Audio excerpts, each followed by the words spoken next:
record. All right, so welcome to the January 2022 Campfire Talk. Thank you all for making it tonight. Looks like we have 87 people here. This is a big crowd.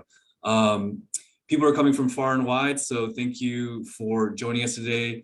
In the future, we're actually going to be trying to host this at different times of day so that we can capture other people in other time zones. But thank you everyone for joining us today. Our chat moderators have put in some guidelines into our chat box, so please do abide by them. We have a lot of people here and trying to manage some traffic control over who gets to be heard.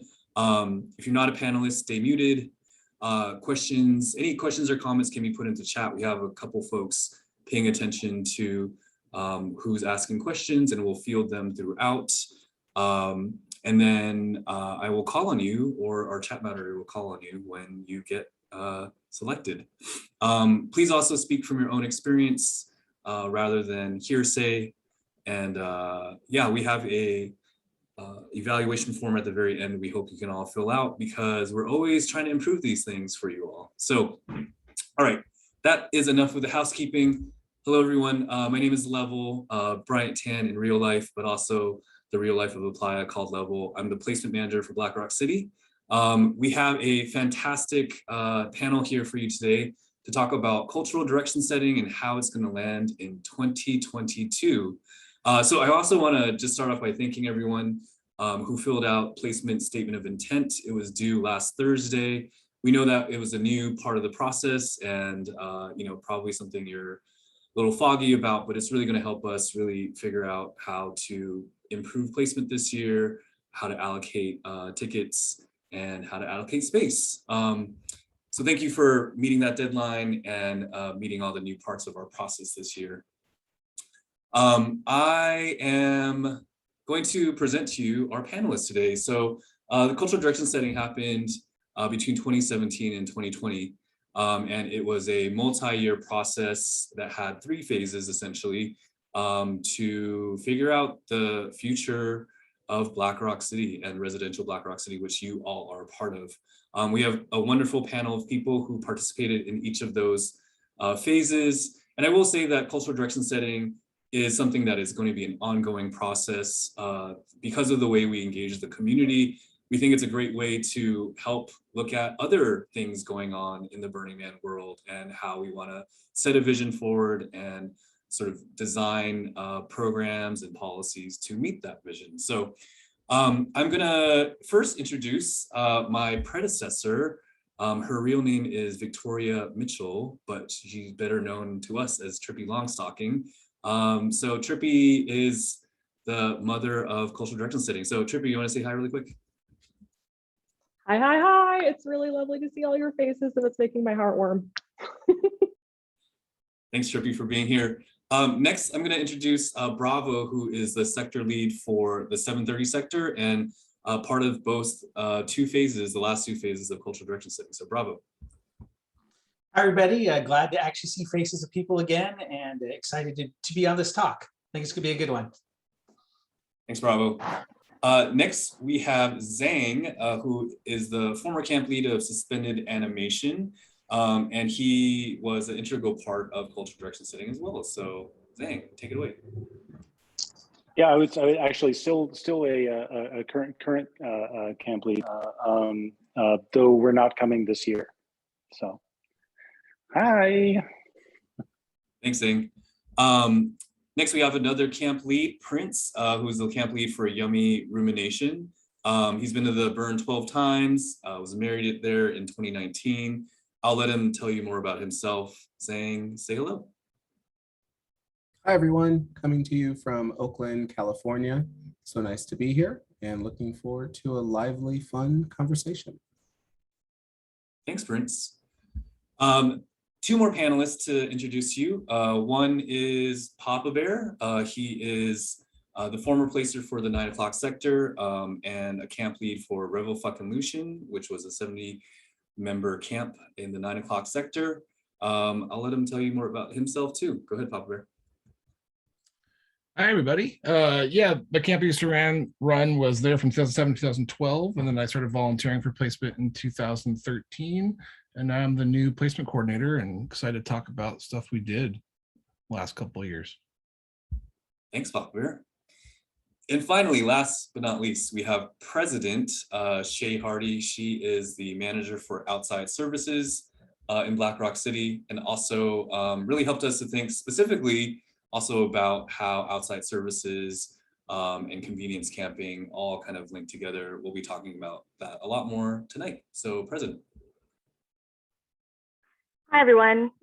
Became the outside services manager in 2016, but that comes with a long background of being a theme camp lead, being a part of a mutant vehicle camp in my first Burning Man in 2005, done honorarium art projects. So I've had my fingers in all the pies, and it really has helped me have a really holistic view of outside services from all aspects of our community. So really looking forward to this conversation, and also my inbox is open. Anybody who has any questions about it, always feel free to contact me. Thanks, President. So today we're going to dive a lot deeper into cultural direction setting. We're going to take a quick poll, and maybe just a poll of hands raised in your camera. How many people are familiar with cultural direction setting, have read about it through the Burning Man Journal or other posts? Okay, I see like half the hands here. Please take this poll that we've just put up. Go ahead and read through the responses, but choose the best statement that represents how familiar you are, because we want to know, how much background to give versus how complex we can get. So feel free to take a minute.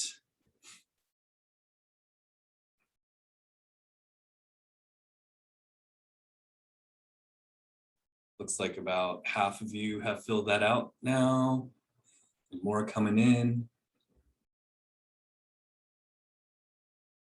I'm going to close this up in about 10 seconds. Oh, no, looks like someone closed it for me. Great. So I'm going to share the results here so that you can see who's in the room.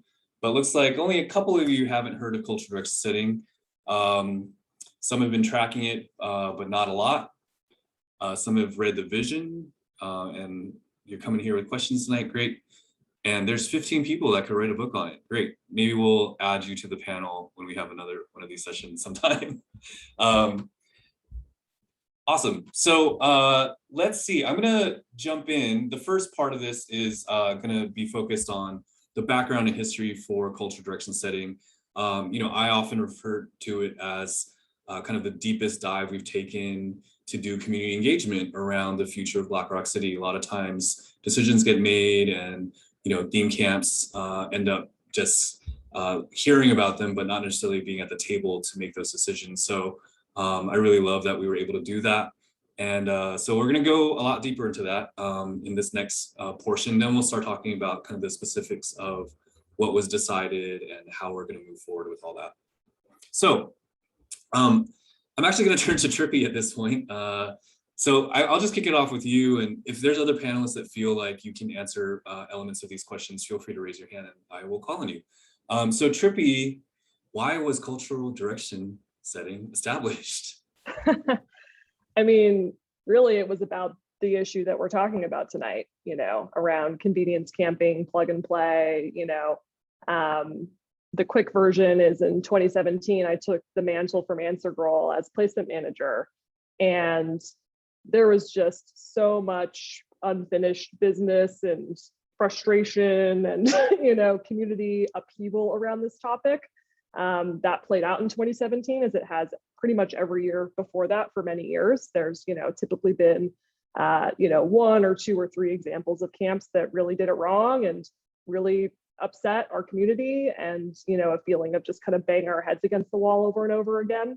So cultural direction setting was born out of trying to stop the head banging on the wall, essentially, and figuring out a way to move forward. So it was that issue. And then I'd also just say, placement's been around for a really long time, and has very complex processes, and it was just time for an upgrade. I think, we were due to kind of review some of those things and figure out how to move into the next phase, given some of the challenges we were facing of how many camps, were requesting placement, how many tickets that was involving, how much of the city that was taking up. Like, our processes weren't totally scaling to the kind of, reality that we were in.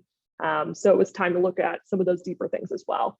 So that's where it came from, was just, hey, how do we how do we figure out a way forward and do that with theme camps, at the table, like you said. So Yeah, can you say a little bit about why that was important? Because I know some other Yeah. decisions get made without a whole lot of input, right? Or with different types of input that isn't people getting theme camps at the table for every single meeting. So I'm curious why that was important around this. I think it's deeply philosophical, for Burning Man with participation. The culture isn't something that just is written down on a piece of paper and we all go to the playa and all of a sudden it happens. We're all making that culture happen. And so the idea that, myself or just the placement team or, just the organization's leadership could come and say, hey, everybody, here's the culture we're going to have, get on the bus, it didn't make sense. It didn't feel right, given who we are, and we are a participatory culture, and we engage very deeply. We care so much about this. Otherwise we wouldn't be doing it. So, and I think just for myself, my background, is as a facilitator, in a lot of parts of my life. So the idea of just bringing people to the table is something that comes very naturally, and made a lot of sense for this. So yeah, that's why it needed to happen. It wouldn't have worked if we didn't do it that way. It would have just completely flopped, and we probably would have gotten a lot of angry comments on a Burning Man Journal post. Yeah, I think we still get them, right? Because there's a lot of, a lot of different ideas in the community about what we are and who we are. Not important. Can you tell me just, because the process was largely consensus based, how, or can you talk about that process, about like how decisions were made and ideas were vetted? Yeah. Do you want me to talk about the phases a little bit more too? Would that be helpful? Yes, okay. That would be great. Yeah, so, we had an internal inside the organization process of just getting this whole project off the ground and getting, buy-in from folks that we should even do such a, momentous, monumental thing as cultural direction setting. So that was kind of the initial phase, was just getting that internal work done and getting our stakeholders all aligned around it. Then we moved into the visioning phase, which some of you will remember was, 2018 primarily. We brought together the first group of theme camp leaders. We had a group of about, I think, 18 people, theme camp leaders and Burning Man staff, who came together. And we kicked off that big survey. If some of you will remember that we had around, was it 6,000 people? Something 8, like that? 8,000? Yeah. Sorry, 8,000 people. We had the very long survey that I was amazed that 8,000 people poured their hearts into, because it was not an easy survey. And we coded all of that. And we read them all. We did. I made sure we did. And, that was a very long weekend of 18 people reading and coding answers and finding themes and pulling things out. I mean, it was a huge lift, but we're really glad we did it. And we had other forms of community engagement that we did at that time too, like some deeper interviews with specific leaders in the community. Community conversations were held with regionals around the world, et cetera, et cetera. So we even scraped comments on all the main Burning Man groups on social media. Like, it was a lot. So that happened. This vision group pulled all of that together and created the cultural vision for residential Black Rock City, which is a document that's still up, that can probably get linked in the chat. And that was kind of the first, let's put a stake in the ground about where we're trying to go. Because part of the challenges that I was seeing up until then was we had so many different directions that were kind of clashing into each other, and we didn't have a clear direction we were trying to go, which made figuring out solutions very difficult. So the vision was a really important part of the process, just to get our heads around all that and put that out there. Then the next phase was around actually making that stuff real and turning it into things like these documents that, you were encouraged to read before coming here, updating the placement criteria, redoing DGS, which is now kind of a work in progress given the pandemic. A lot of those pieces needed to land based on that vision, so that we could update the way we were doing things. So that group of 18, many of them came into the next phase. We had nine working groups. It's been a minute. I'm like, how many did we have? 9 working groups with anywhere between 5 to 10 people on each of them. Mostly community members, theme camp leaders, and then placement team, and then Burning Man staff occasionally. So These were groups that had a task. And in this case, the group that you're seeing tonight are some folks from group number 6 who worked on the questions around convenience camps and convenience culture. And so these groups, were designed essentially to have the tensions around the issues baked into them.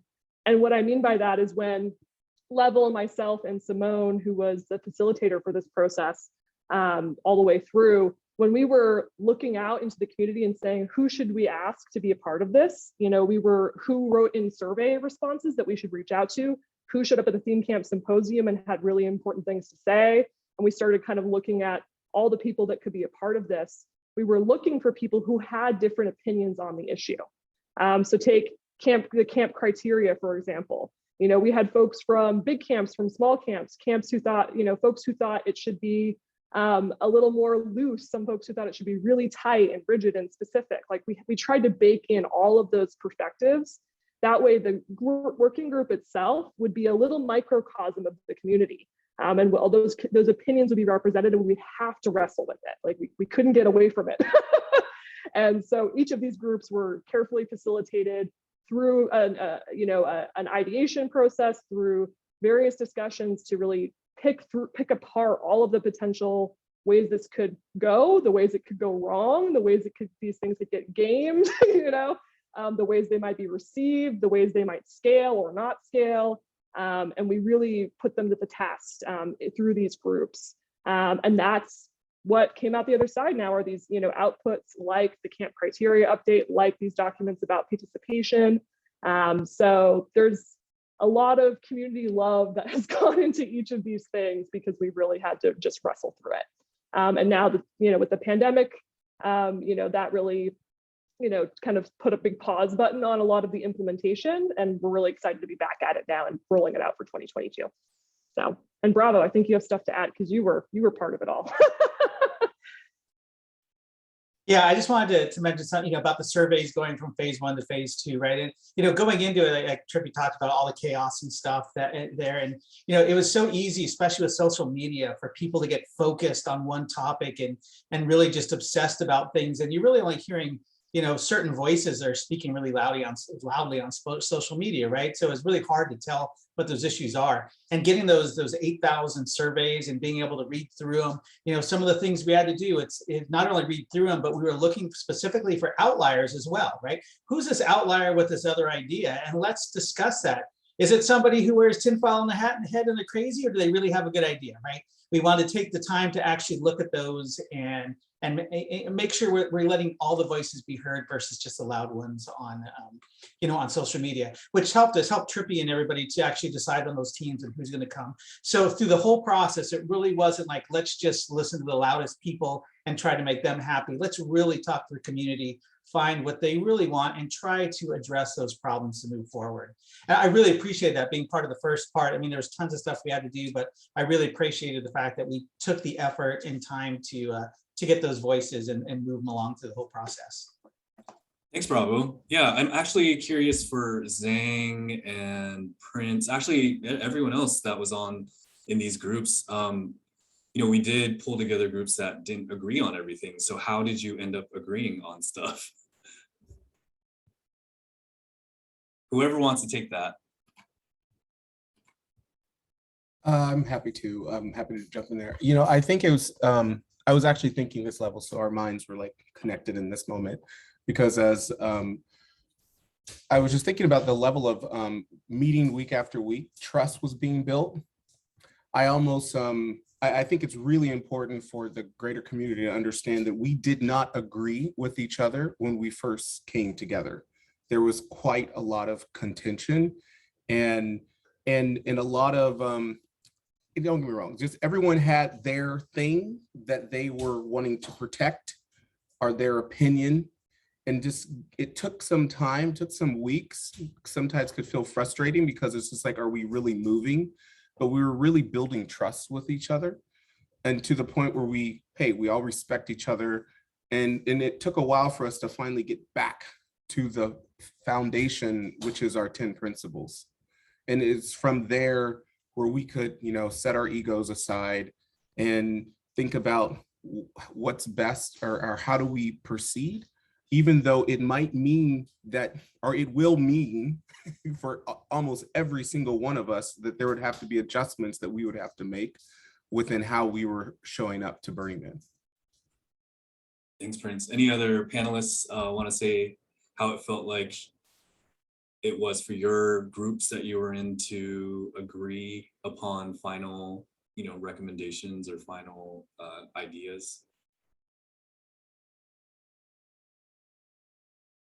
Not seeing anyone. Oh, Zane, great. Yeah, I'll, so yeah, really underscoring what Prince had to say about that. It's like we did not agree. We did not see eye to eye, and it wasn't acrimonious, but it was dead serious.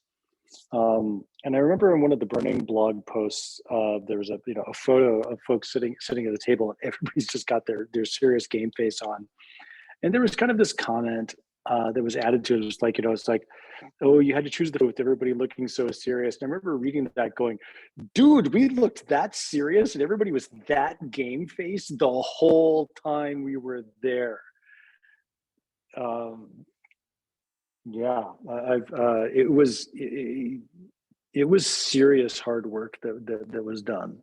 And people brought their differing opinions with great earnest to the table, and nobody shied away from advocating their particular interests. So this was hammered out. It really was.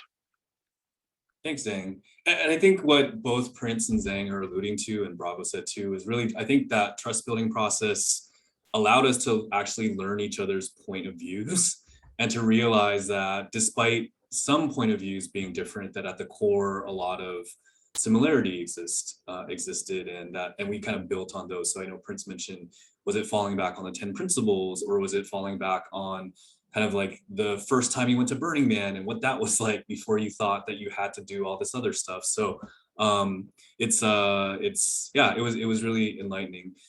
We're just trying to set the stage around the process to let people know that, sometimes if you enter the scene a little late, you're like, how did we arrive at these conclusions? So I wanted to at least help people see that it was multi-phased over several years, and with 9 different work groups, who all, even amongst the work groups, even if they came to consensus, didn't always see eye to eye with other work groups too. So part of our the process that Trippy, myself, and Simone had to do was actually, how do we merge these ideas together to work for the community? So I'm going to start shifting the conversation to the next part, which is really talking about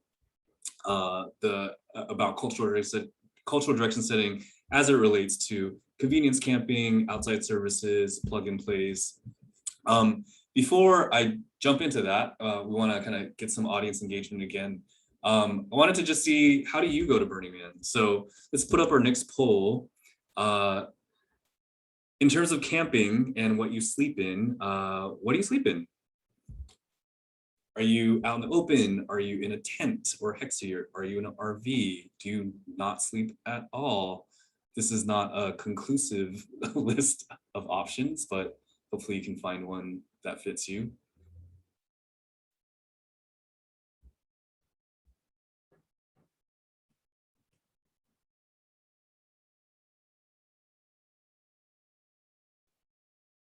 All right, looks like our last ones might be in at this point. Let's close this poll and I'll share the results with all of you. Looks like about 64% are in a hexyurt or a tent, where 34 are in RVs and 2% don't sleep at all. I hope you sleep at other times of the year if you're not sleeping on playa. Great. So, the reason we put this poll up is because we are curious about how people do Burning Man. And a lot of this is about how people do Burning Man and what's the right way and what's the wrong way. So let me start off this conversation with, how do we define plug and play? How do we define convenience camping? Where did cultural direction setting land on that? What's the definition of that? Because I know a lot of people think different things on it. Who would like to take a stab? And then if you have a question that you'd like to ask the panel, please stick that into the chat rather than raise your hand. That way we can kind of queue it up. So just know that I might be lowering your hand, but we'll catch it there. So how do we define cultural direction setting? I'm sorry, how do we define convenience camping, turnkey, plug and play? What does that mean?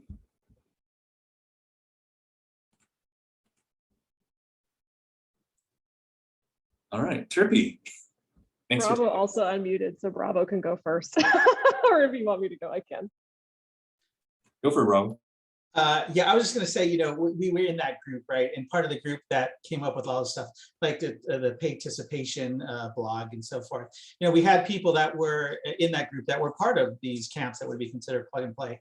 And one thing that we talked about a lot were behaviors, because people label things. Right? I think it's a human tendency to just label things. And oftentimes you got to get past the label and see what is it really, and what are those things that make that thing a label. So we talked a lot about behaviors and what are these behaviors that actually build up to something that would be a plug and play camp. Some are obvious. You're building a hotel and charging people $10,000 to go out there. That's pretty obvious what that is, but there's scales from there on down. Not everything's black and white, and behavior played a big part in the decisions that we made within that group. Yeah, I think that's a really good point. And not all behaviors equal plug and play, right? I know folks have concerns about there's too many people taking pictures for Instagram out there. Does that mean they all live in a plug and play camp?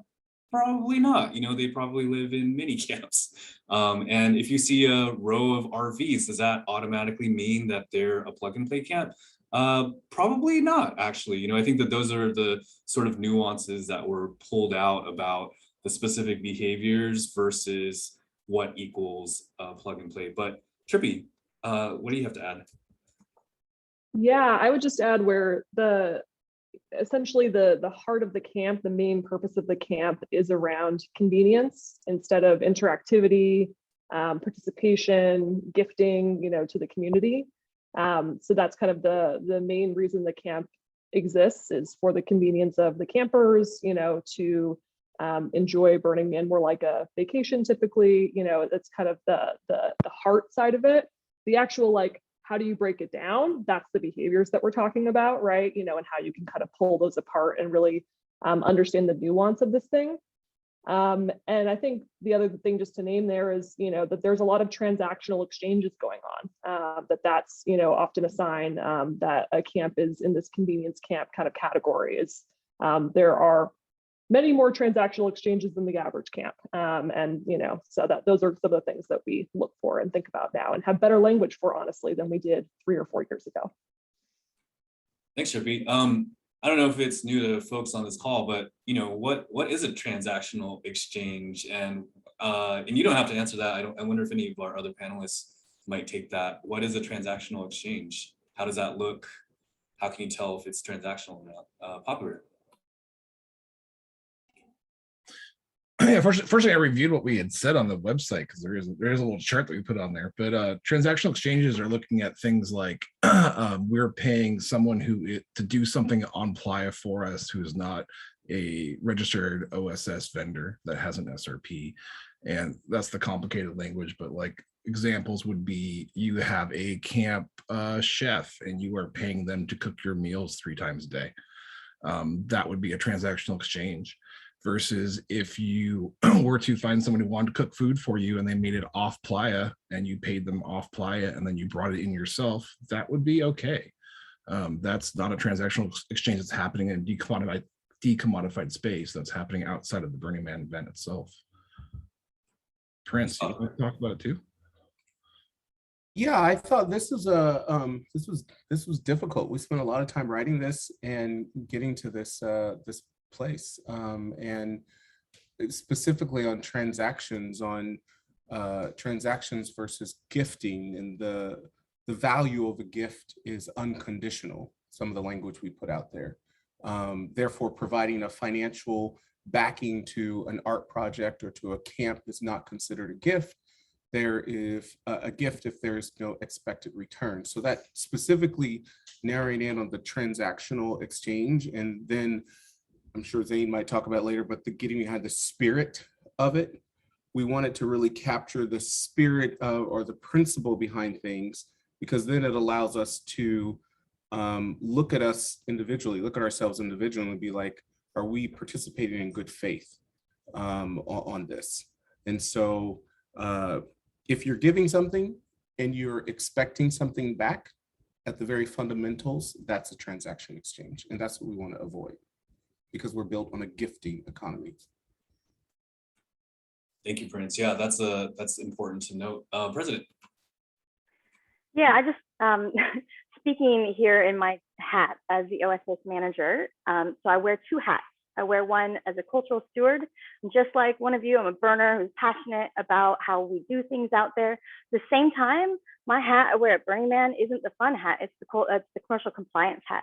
And that means that I'm in charge of our permit stipulations with the BLM that have to do with commercial compliance. Those are not things that we can debate. Those are stipulations in our permit. And so it's important that we are very clear in knowing what something is transactional versus something that isn't. And I'll just give an example that's pretty easy to understand. You know, everybody's heard that we've made this big change, that there's no delivered housing that is going to be on offer through the OSS program anymore. At the same time, people are kind of, freaking out like, oh, but what if I can't take my RV in myself? I'll give an example. If you are paying someone to drive your RV in for you, that is a transactional exchange. However, if you've got a friend that you can ask and that they can gift their time to you, you pay for their gas as just because you would recover their cost, you wouldn't expect them to pay for the gas. They can do that for you. And that is a level of friend to friend, heart to heart. Yeah, I see you. I know that you're going to have difficulty getting your RV there. And so guess what? I won't drive my vehicle. I'll drive your RV. Hey, that's great. But if it's here's $1,000, drive my RV in for me, that's a commercial transaction. So I just, and it doesn't feel the same, right? What does it say in your heart when you're like, oh, thanks, mate. I've done it myself. I've driven RVs in for friends that I know didn't have the time to do it, and it saved me a car, and it made me feel good, So I just wanted to kind of put the perspective in a commercial compliance lens, because we can debate all day long about where we sit within the principles, but we can't debate where we sit within a cultural compliance lens. If we are seen to not be following commercial compliance and the BLM continually questions us about it, our permit is technically at risk. So it's a serious issue that it's important that Burning Man starts to be very clear in regards of where we're stepping over that line. And this is a result of us helping us kind of pull it back a bit and helping all of us community understand this is the point where we can reevaluate our relationship with how we get our stuff to the playa. I hope that makes sense, everyone. Yeah, and if you have questions, you can always follow up specifically about your case with President Papa Bear and Prince. Yeah, I saw a comment in the chat there about class structure, and that was a big thing that we definitely talked about with especially with PAYticipation, is looking at when someone's being paid within a camp, it can create this different class system. And what was always been important to me about Burning Man is that I feel like we're all in this together. We're all the sort of the same level plane of like, we got to deal with all this dust and all this crap, and like sleep deprivation and whatnot, and dehydration. And creating class structures through PAYticipation doesn't belong on Playa in Black Rock City. It belongs outside of that. It's something we want to escape and go to Burning Man to get away from, not to continue to create on Playa itself.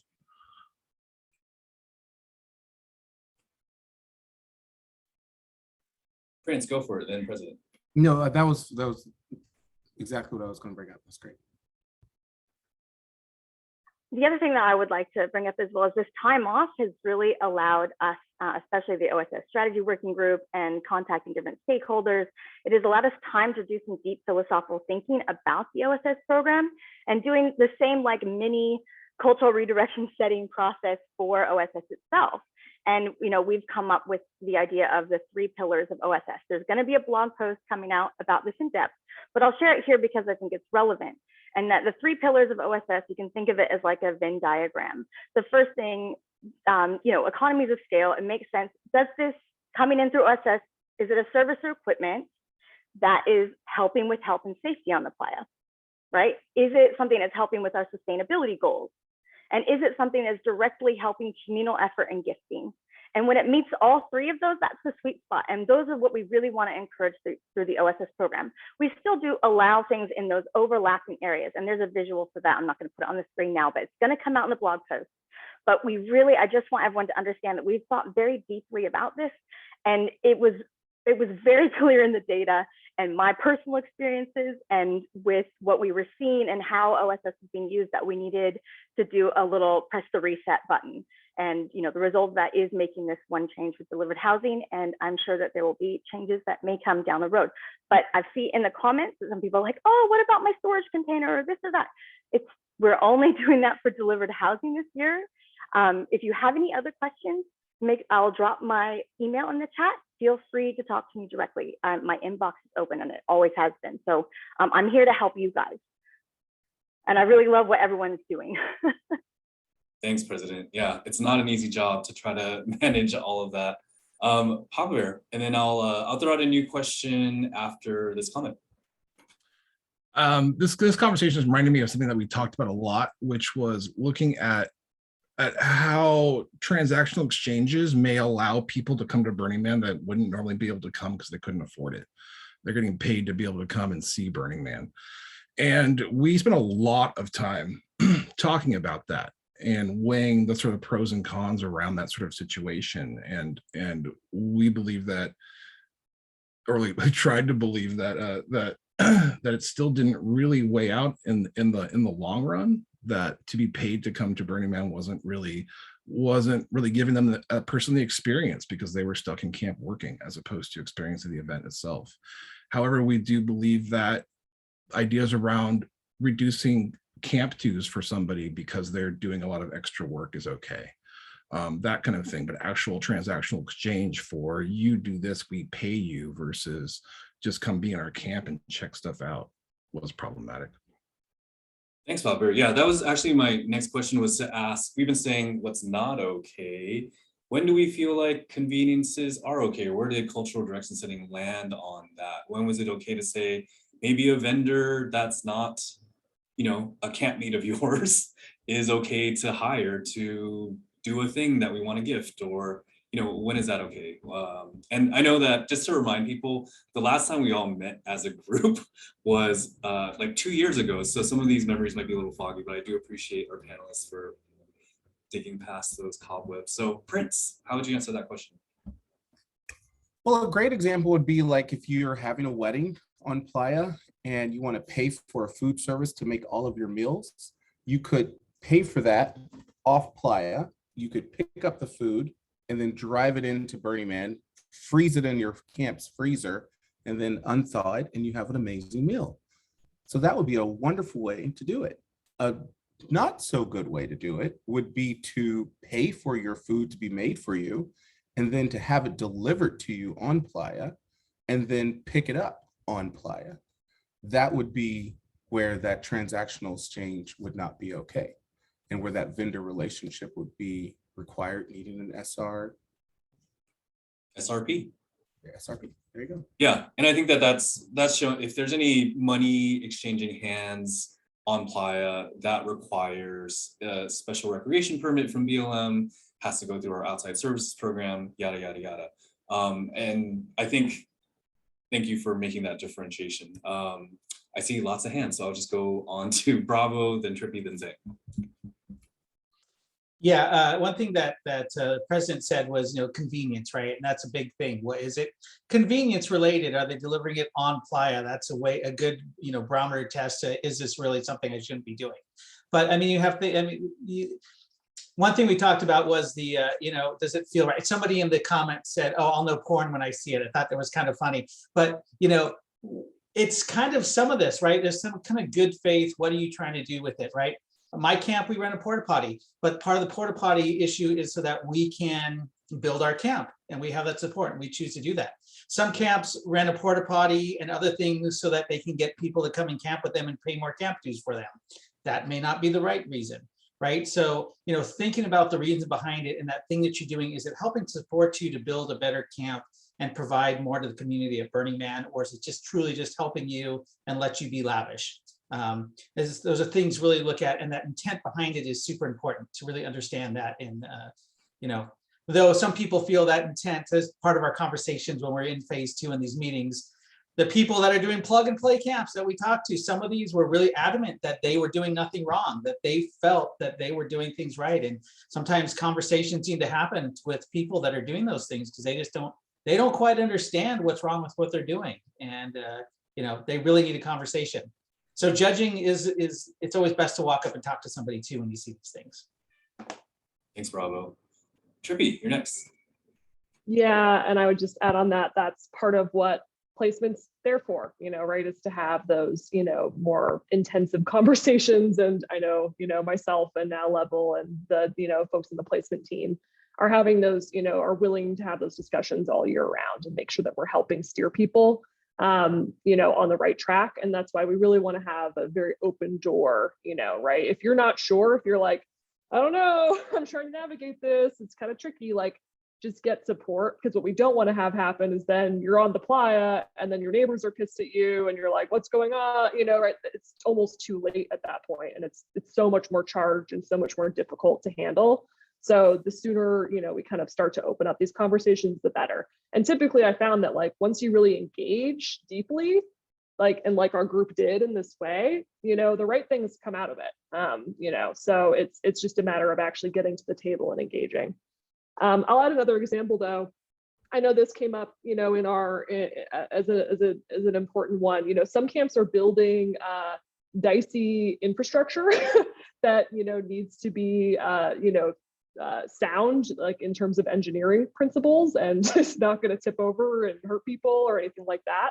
And so some camps need to, like, they don't have someone in their camp who has the skills to make sure that a structure is safe, and so they've paid to have things reviewed or, adjustments suggested by someone who has those skills. And that's a before playa thing that makes a lot of sense. And I think we're all happy for it so that we are safe when we're on these big structures.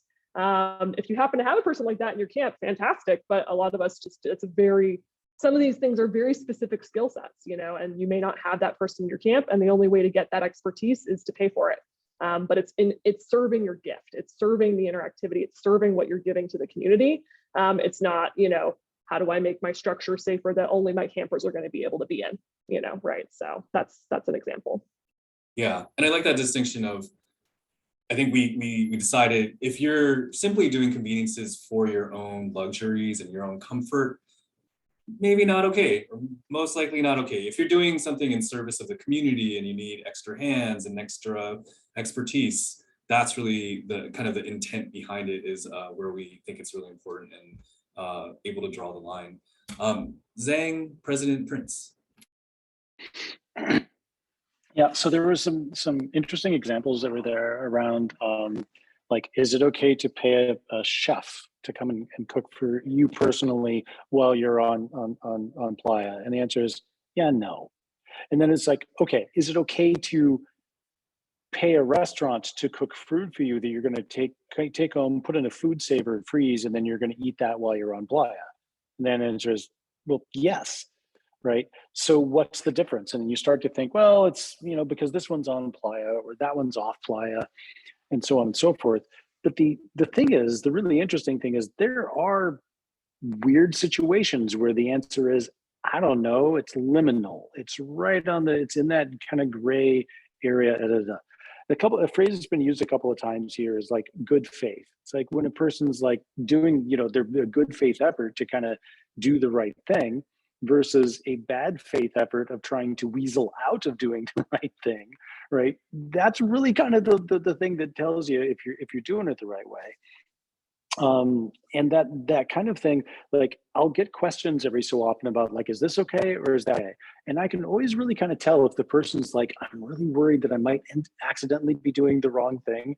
And in the back of my mind, I'm like, the fact that you're worried about it is the thing that tells me you're doing okay. Nobody's waiting to come crashing down on you like a load of bricks for this thing, right? But then I get asked sometimes the same thing, where people's like, so would it be okay if I did this? And I can tell they're asking that question because they're trying to figure out, how close to the line can I get? Or what loophole could I find that allows me to weasel out of all this kind of thing? And I'm like, you get out. Right. And that's kind of where what we tried to accomplish with all this. We tried not to write a bunch of like crazy, finely detailed letter of the law regulations. We tried to outline the spirit of the law of like why we're all here trying to do a thing. And if you're down with the spirit, you're probably doing okay. That's what the output of this should be. Oh, also, hang on. I want to jump on a thing. I saw Prince type out and say, it's like, hey, lavish isn't a problem, which is also true, right? And here's a really strange thing. When you remember, we were talking earlier about like, not everybody agreed, and it took some hard work to get there. And one of the things that's funny about Burning Man is this: we are a culture who not only who's highly tolerant of, and sometimes even celebrates, obnoxiousness. So is obnoxiousness a problem we're trying to solve? And I think we all kind of are going to go, well, no, right? So if this, the folks next door are kind of like obnoxiously lavish, is that a problem? And you even if it annoys you, it's like, yeah, so I didn't come to Burning Man to never be annoyed.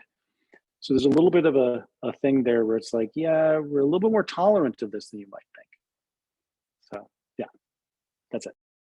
Thanks, Zhang. We could always rely on Zhang for kind of pulling us out to see the bigger question that we're tackling. So thank you for that. President and Prince. And then I'm gonna, and then Papa Bear, then I'll probably take a question or two from the audience. So go ahead, Prince. No, it's me. Oh, I'm sorry, President.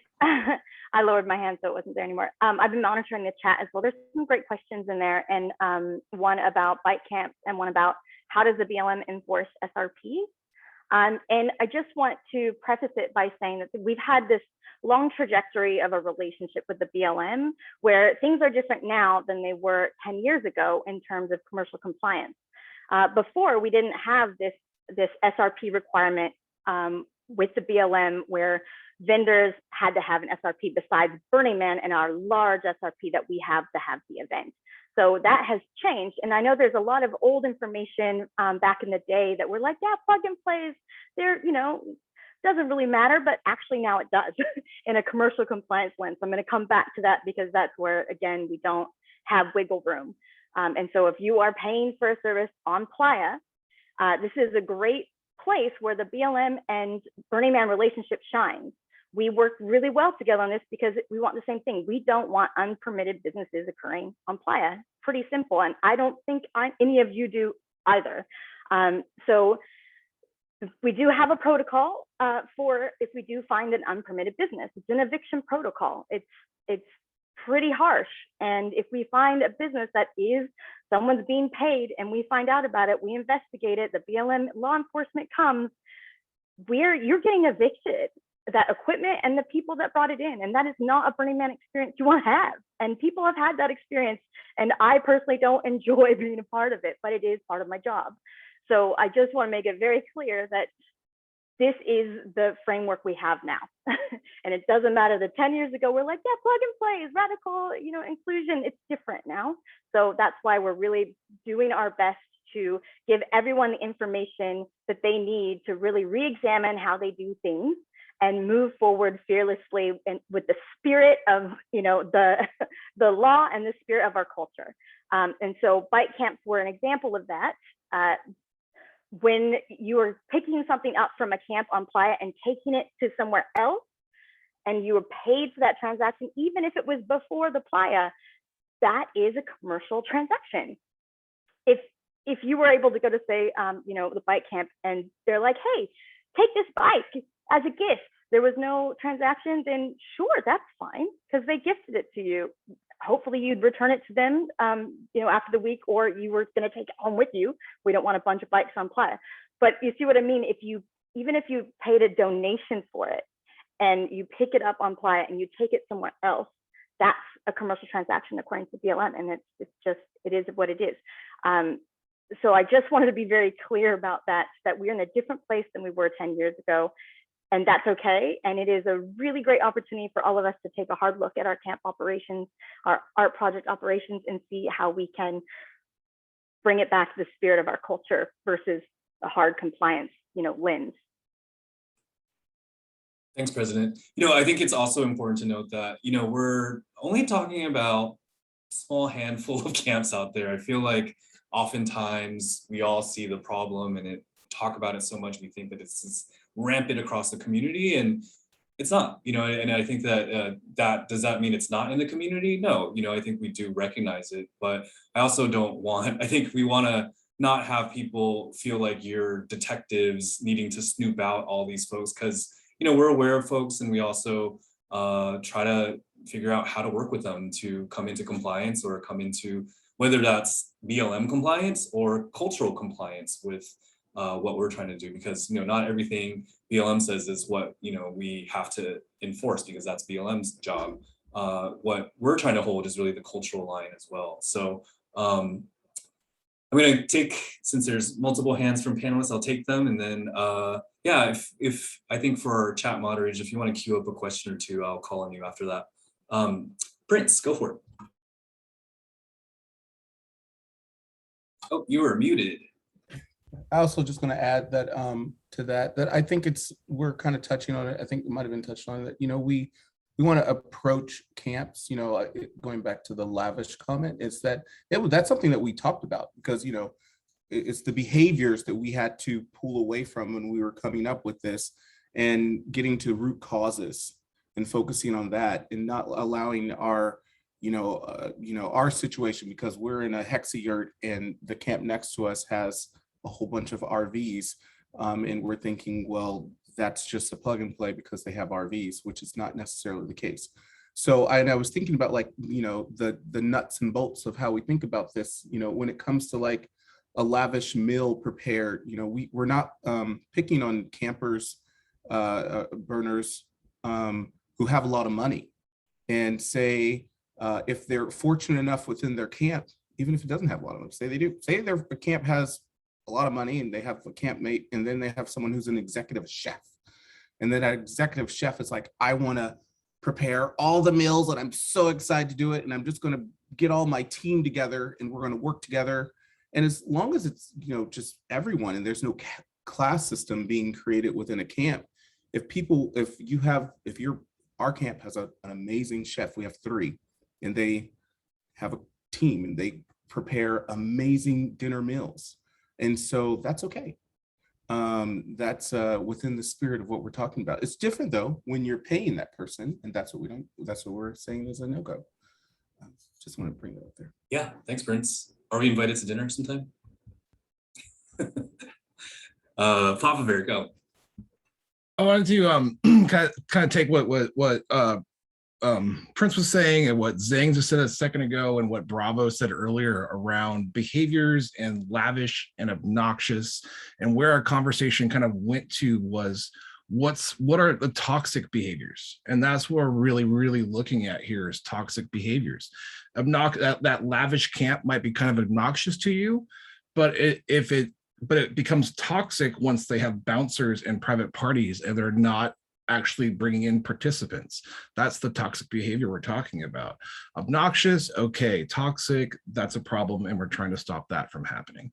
And also, I want to say something on level was talking about too, is there are a lot of art support camps, mutant vehicle camps, and work support camps out there, and they're not required to have interactivity whatsoever. And they are sprinkled out throughout the entire city. And there's a bunch of them.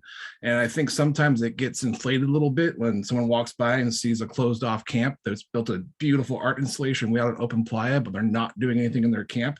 That is okay. They built a huge piece of art. You just don't realize it when you walk by. So making those assumptions and making those judgments before you chat with somebody is really isn't good. Go talk to them about it. Maybe they'll tell you about the amazing art they made, or maybe they tell you about how much volunteering they've been doing in Black Rock City for different departments. Great tips, Papa Bear. Thank you for bringing that up.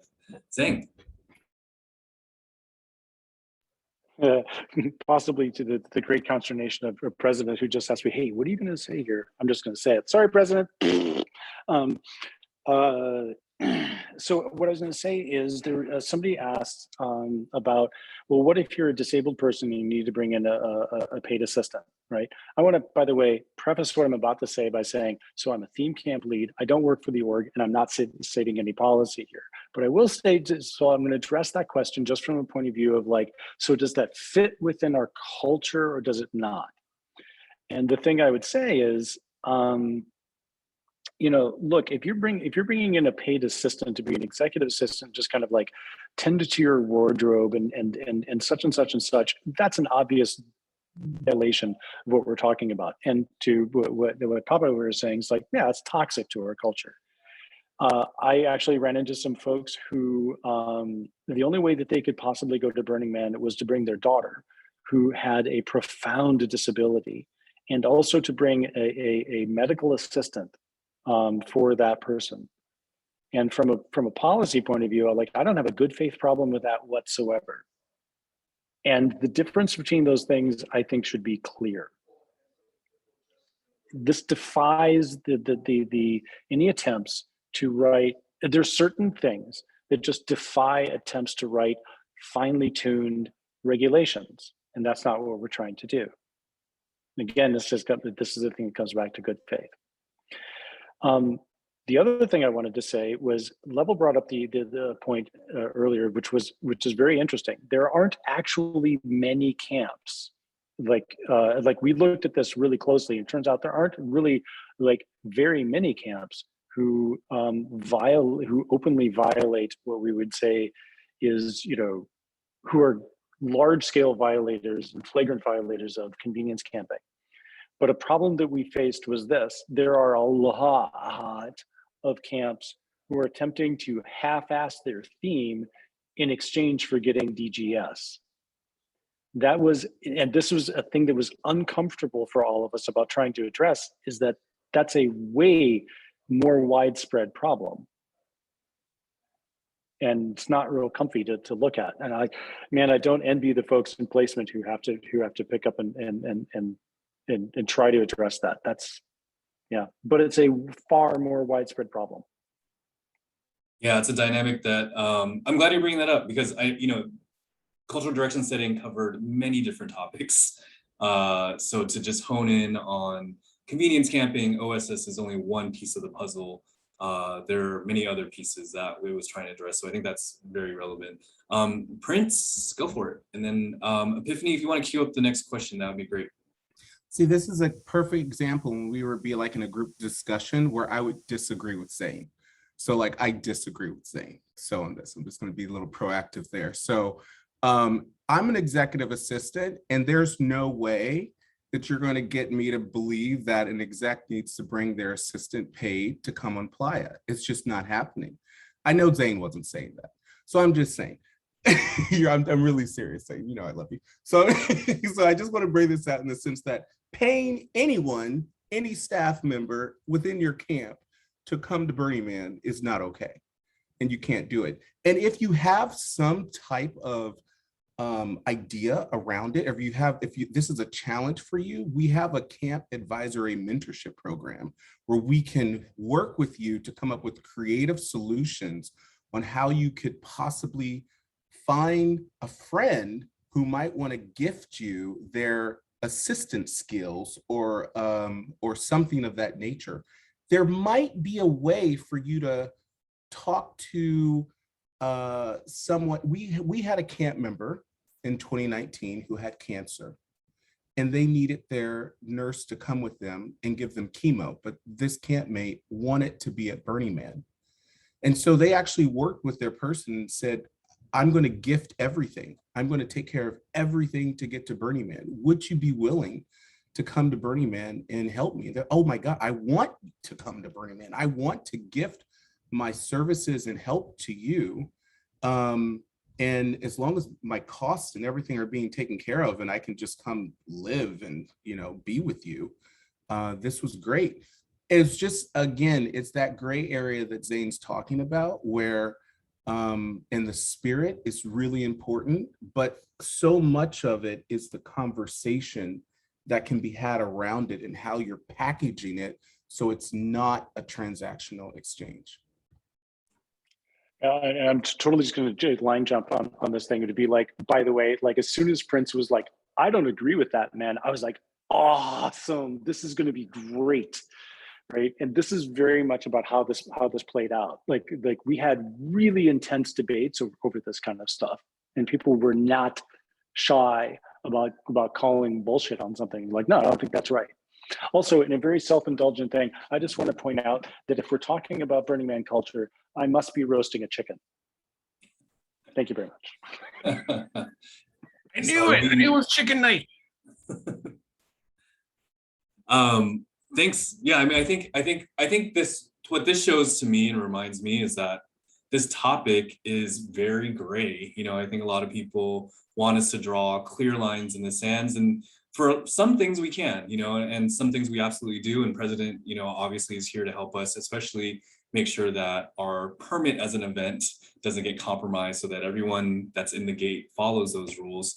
But outside of that, there's a lot of gray. You know, when I talked about that cultural line, where is that cultural line? And, you know, it's interesting. We look at even data, we don't have the best numbers of this, but Burning Man 10 years ago had far fewer RVs, period. If I did that poll that I did at the very start of this and asked you what you camped in 10 years ago, I'm sure that it wouldn't be, you know, a third of the group saying we were in our RVs, you know, that has really changed over time. What people expect out of their own experience changes over time. And so I think that part of this whole process was to say there's a lot of gray here, and we want to be able to engage regularly with the community to figure out where that line is this year and where it's going to be in 5 years from now. So just know that I think there's an everlasting thing now where with placement and with other parts of Burning Man that we're really trying to engage with the community to say, let's all come to the table. We're not all going to agree, but we can at least tease out some of these nuances to get closer to that line, even if we can't always draw it.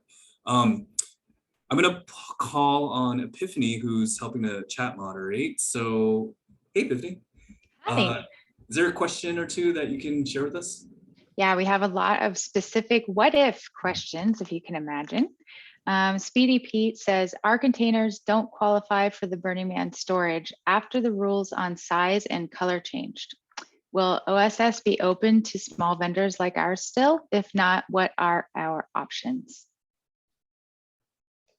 Yeah, I can take that. That's a really easy question to answer. And like I said, there'll be a blog post about this coming out very soon that goes into much more detail. But the only big change that we made is that there's no delivered housing.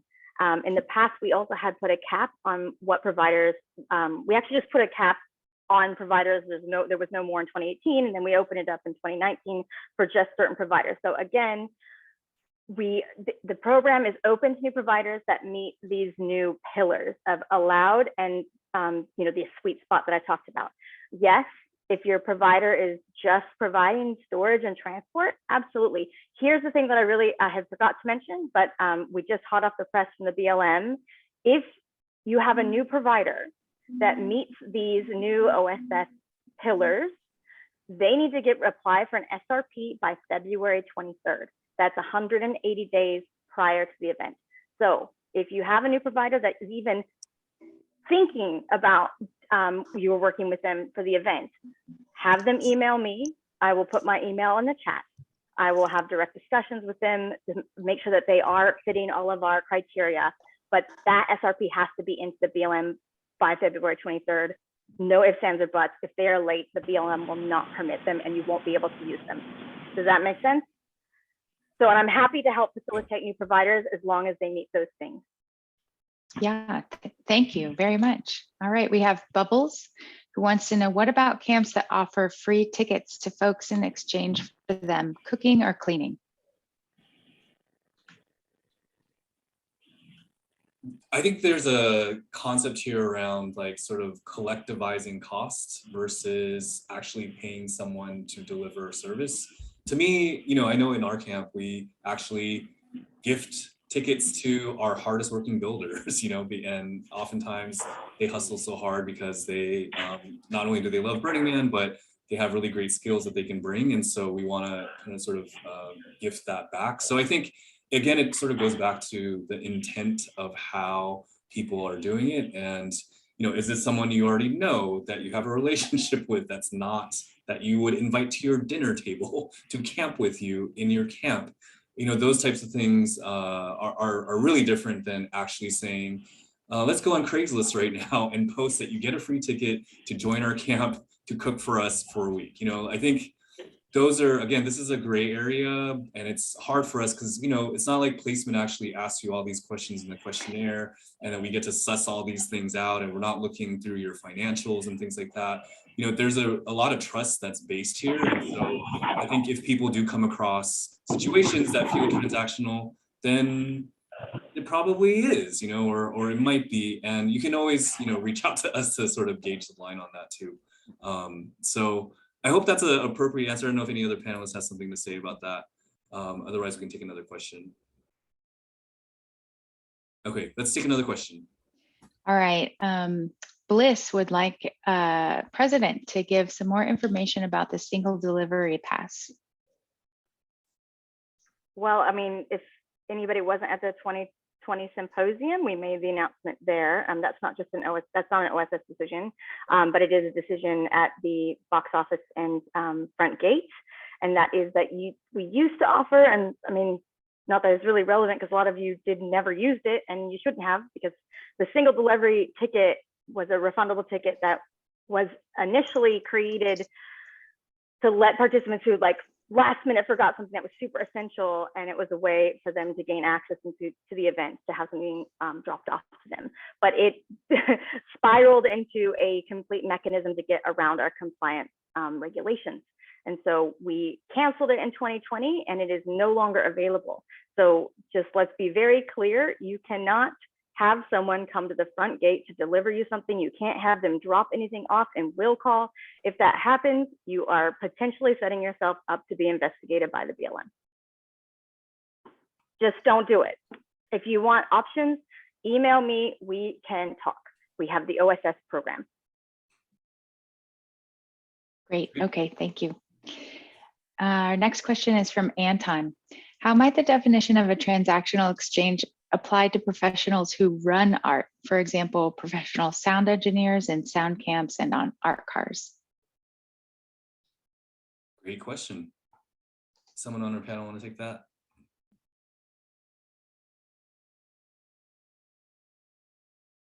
Prince.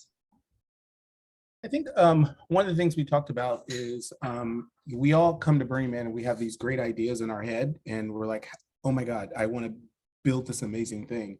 And then you realize, oh shoot, in order for me to do this, I need to pay an electrician, I need to pay this specialist to come do that. So I'm coming from it from a place of within a camp, camp specific, and you have an art project, or you have an idea camp related, I'll let someone else speak to outside of a camp functionality.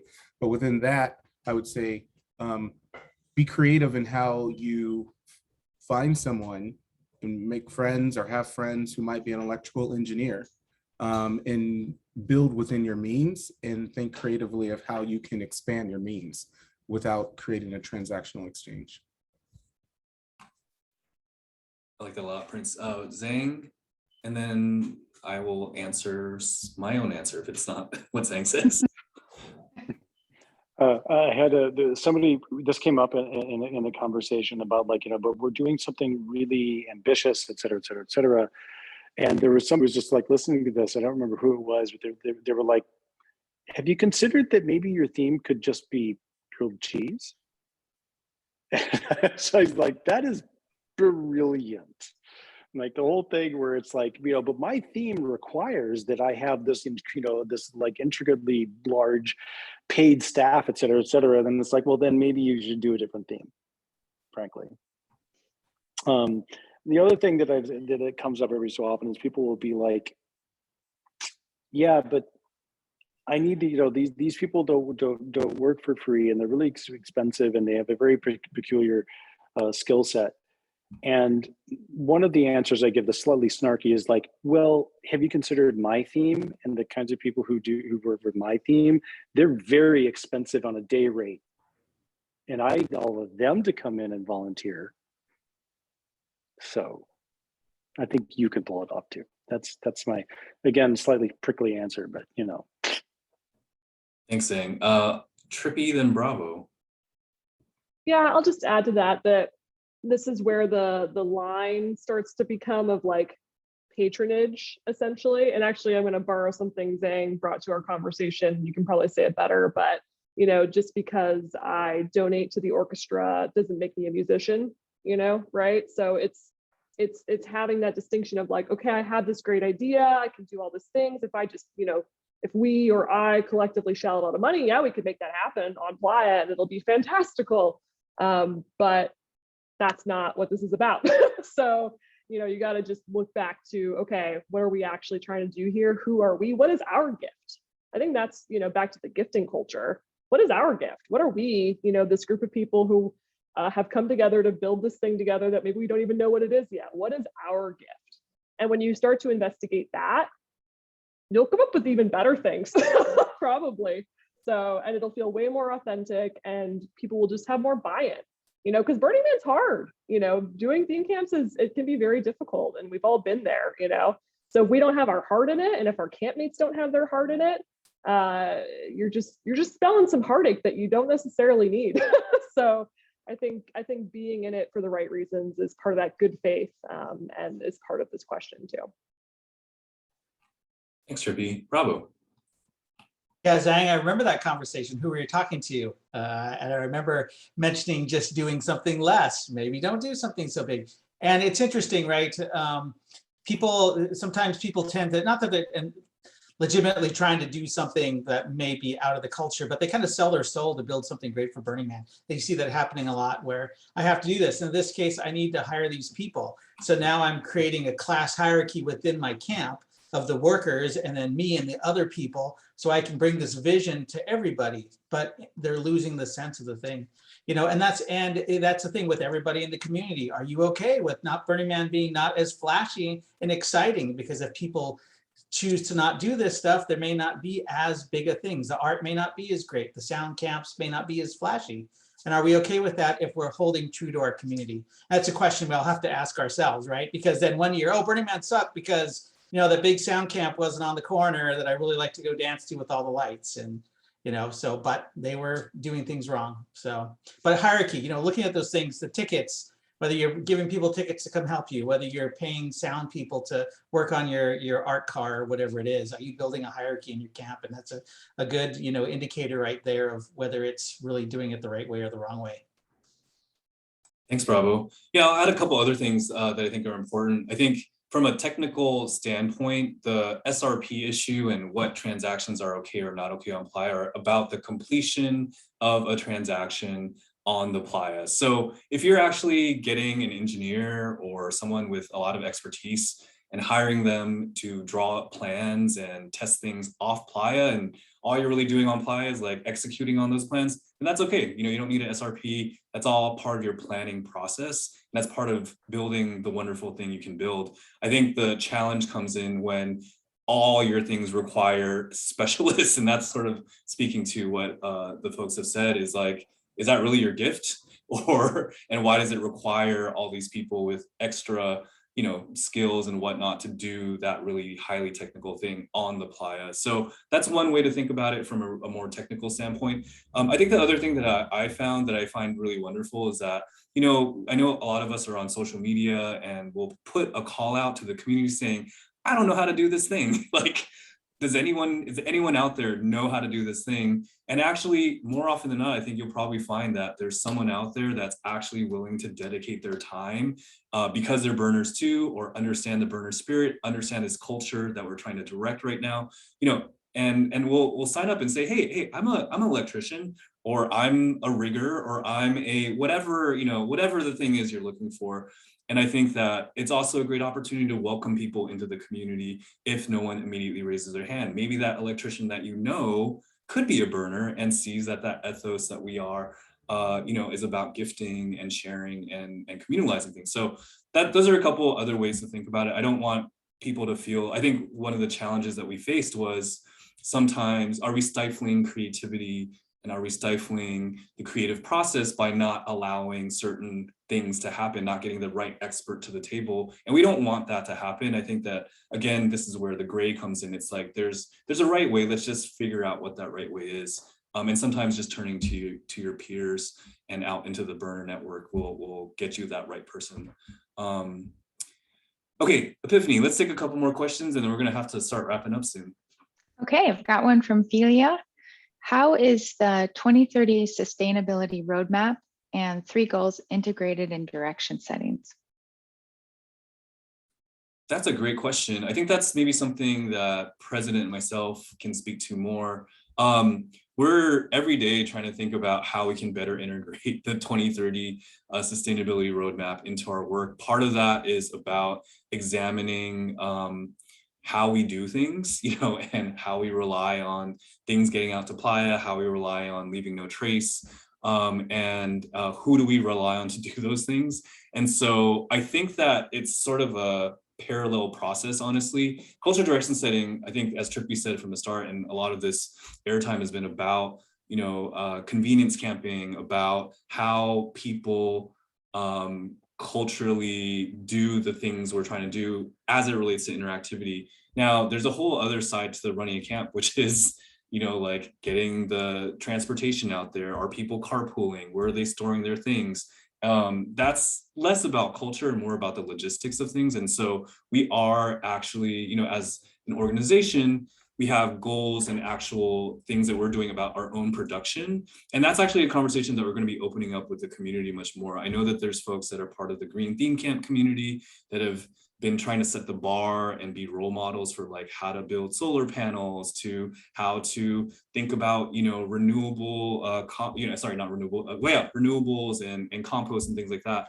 And so it's a parallel process. I don't think we did think about it, but it wasn't primary as our goal. And I think that when I talk about cultural direction setting being an ongoing process, I think this is the next phase of that. And we'll be gathering more sort of process around how can you all and all the other theme camps that aren't here tonight plug into this bigger vision that we have. So I don't know if President, you have more to say about that.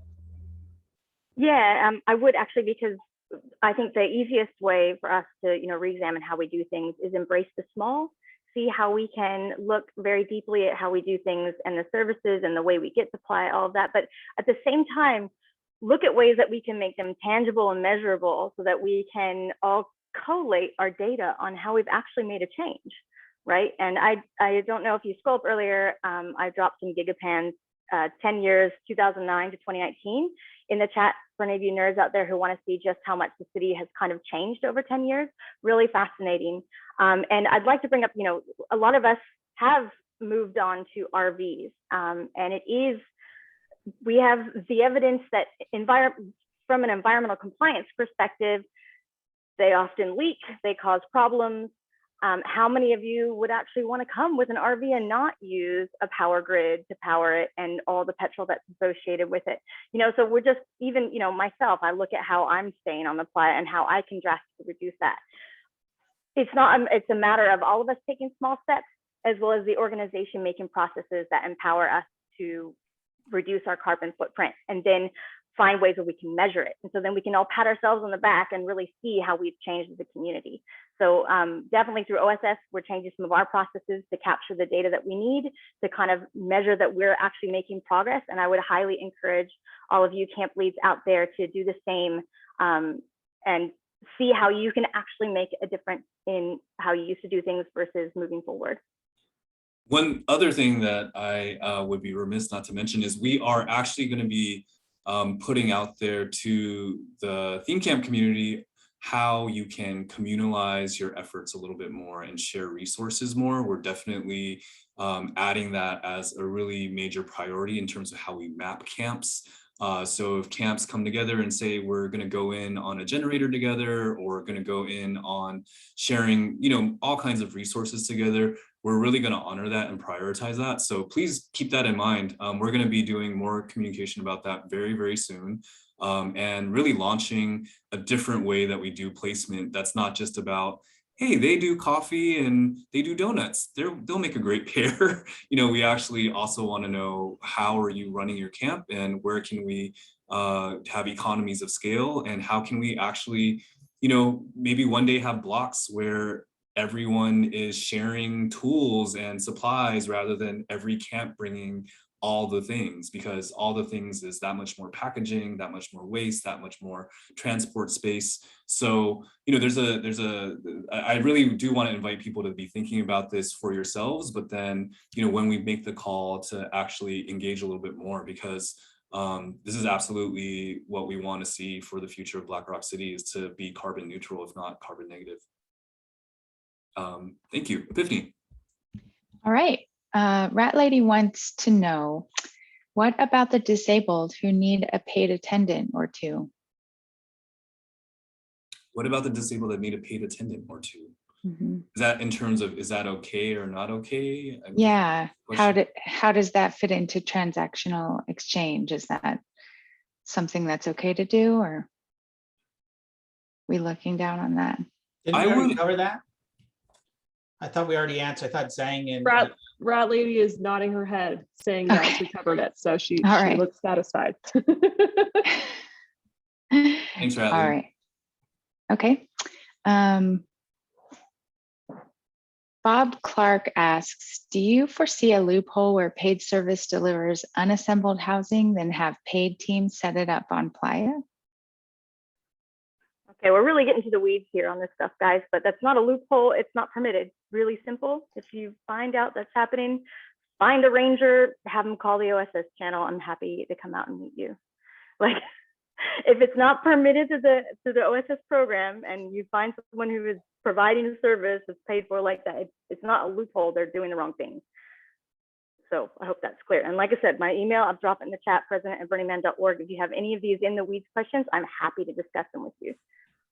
Yeah, I would say too, just because we're running out of time, you know, if you have a really specific question about your case, you know, whatever that is, feel free to email President. You can always email also placement@burningman.org, you know, the place you often go anyway to ask all the questions. Like, we will help you navigate that. And then there's also, you know, I know that Prince mentioned the camp support program. You can also email campsupport@burningman.org. There's theme camp leaders there who, you know, have been around and know how the system works too, and can really help you, especially if you feel a little bit like President or myself or my team are the man and you don't want to show all your cards for some reason. That's a great team to be able to navigate things with too. Okay, let's take these last couple comments and then I'll start wrapping up. Papa Bear and then Prince. I would say, speaking of loopholes, Burning Man is an experimental city, and it keeps changing and evolving, and people keep figuring out weird ways to sneak stuff past us, and we keep having to figure it out and whatnot. And it's just going to keep happening. But I want to, Prince during CDS sort of coined this phrase for us, which was, what is our North Star? And it was a really beautiful, every time he said it, it really brought us back to what our focus is and what we're trying to do. And I think what we did in CDS was find that North Star and build up a really good backbone of work that will help us as things change and as things evolve, to not lose sight of our culture and not lose sight of our ethics and our ideals and what we all want Burning Man to continue to be from now until it never happens again, which will hopefully be years and years from now. Thanks, Papa Bear. Yeah, and I actually think as I wrap up, I'll take Prince next, but I'll pass it back to each panelist. If there's one last morsel of information you want to share with everyone here tonight, let's do that. So Prince, go for it, and then we'll take the rest of the panel. My goodness, Papa Bear, it was just what you said was just so great. I was just going to leave it. It was so good. It was so good. But I was just going to say that it's going back to like what Papa Bear said. It's just like, why are we coming out here and how important we all love this city so much. It's an experiment on gathering, on building, on governing, on living together, loving each other, and going back to our principles and our North Star. That's always, and so it's really, really easy. I got married in 2019, and I had my meal prepared and paid for, and then I picked it up on Playa. And halfway in between me feeling like, oh my goodness, we can't do this. And all of a sudden I realized like, oh my goodness, like I'm like, even though it was a friend, like that is a part of it, you know? So I'm just like, I had to do a self-analysis of ourselves. And I would just encourage everyone to do that and come back to forget how it really applies to you and just think about like, is this okay? Is it not okay? Does it go along with our ethos? And yeah, that's all. I love you all.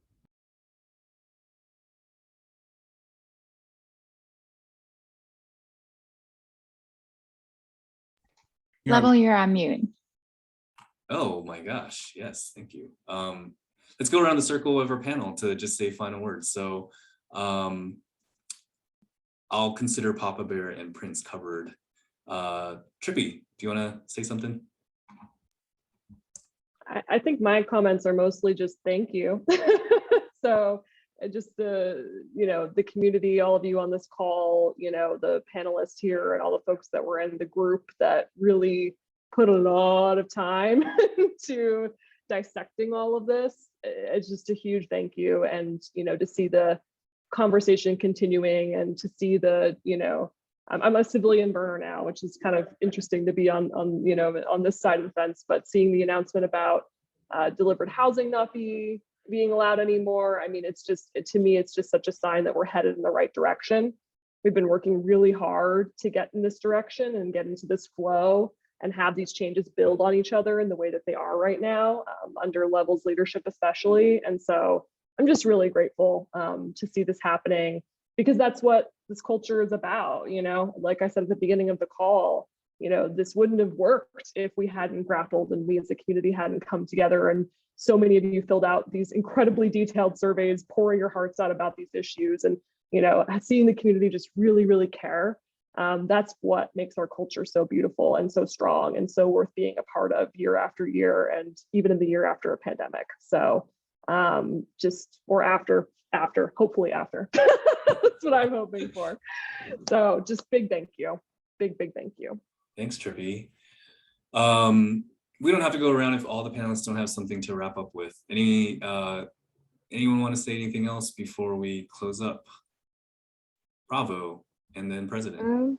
Yeah, on this topic that we've been talking about tonight, when people ask me about going to Burning Man, one of the things I always tell them was like, hey, you got to be okay with what other people do. Right? If you go to Burning Man, because that's what it's kind of about. And I think it's something that, especially through this whole CDS process, when looking at these things, it's like, you got to look at other people, not just judge, not just, point fingers, but be open and think about it and have conversations with people. I think that's a big thing as a community, us being able to talk and see things we don't like and talking to each other, I think is going to be a big thing. And the more we do that, the more they embrace it, the more the community will get back at it and, we'll make things better. And thank you for everybody coming tonight. This is awesome. Big, huge group. Thanks, Bravo. President, then Zhang, and then I'll wrap us all up.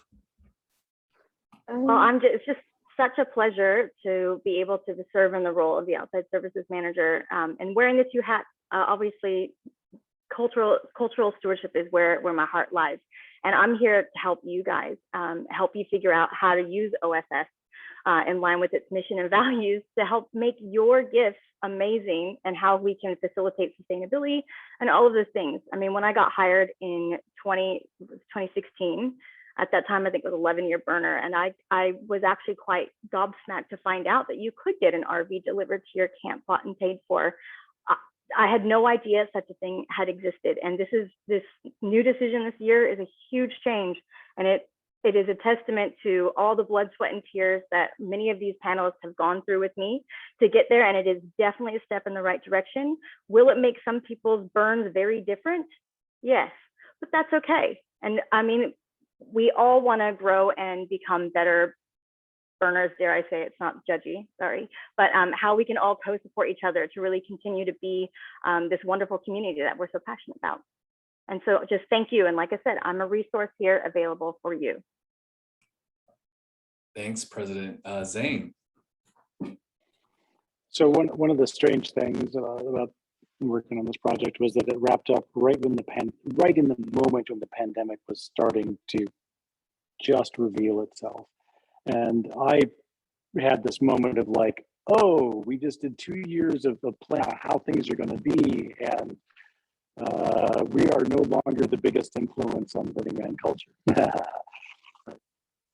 So now there's been this like 2-year gap and we're about to kind of like, okay, we're going to go live with these policies. And I think that really kind of puts a fine point on this thing, which is that there's the map and then there's the territory. We have the CDS map. Now we're about to go do a whole bunch of territory and see what really happens on the ground. Whatever happens, I guarantee you that it is not going to work perfectly. I promise you that thing. And the hallmark of success isn't going to be whether or not we can be like, oh, it was perfect, it was great. The hallmark of success will the next people who have to grapple with all the same topics and all the same questions that came up tonight, will they well prepared to pick it up and say, okay, so what now? Because guaranteed next year there's going to be a what now. There will be new policies because somebody can figure out a new loophole. We've got a new problem or whatever else, right? So this is just, the latest iteration. There's going to be yet another one as we try to figure out how to make, Burning Man in Black Rock City the most amazing thing we possibly can. Absolutely. That's a great way to wrap it up. We're going to try to make the best city we can in about 8 months' time. So I want to thank everyone for coming out tonight and our esteemed panel. Thank you also to close to 100 other volunteers and theme camp leads that stepped up and actually helped us think about these topics. If you read the post that I had about the changes to the placement process for 2022, a lot of that was driven by cultural direction setting, and a big goal of that was about being better at transparency and helping you understand that all the things we're considering. So I hope that this felt like that, of you getting a little bit more insight about the kind of way we're wading through all this gray area. And I invite you all to, continue to come to these. Our next Campfire talk is going to be in February, on February 22nd. There's a question about kind of things around sustainability and what are we doing. We've offered as an organization various talks about sustainability and going carbon negative or carbon neutral. But it's a chance to actually dive in a little bit more about theme camps. We'll be featuring the Green Theme Camp community and several other really great speakers. So please come to that. Stay tuned for the sign up for that. But it is February 22nd, same time, same place on Zoom. Thank you to our chat moderators and our camp support team, our producers. Just go ahead and wave to the camera to let the people know who you are. Yay, thank you for making this happen in the background. And yeah, again, if you have further questions, I know we didn't cover everything, and I know some folks wanted to get in there to speak. Please email us at placement@burningman.org or campsupport@burningman.org. We will see you in the internet there rather than this part of the internet. Okay, with that, thank you all. Feel free to unmute yourself to say bye, and have a great night. Bye. Bye. Bye, everybody. Bye. Bye. Bye. There you all.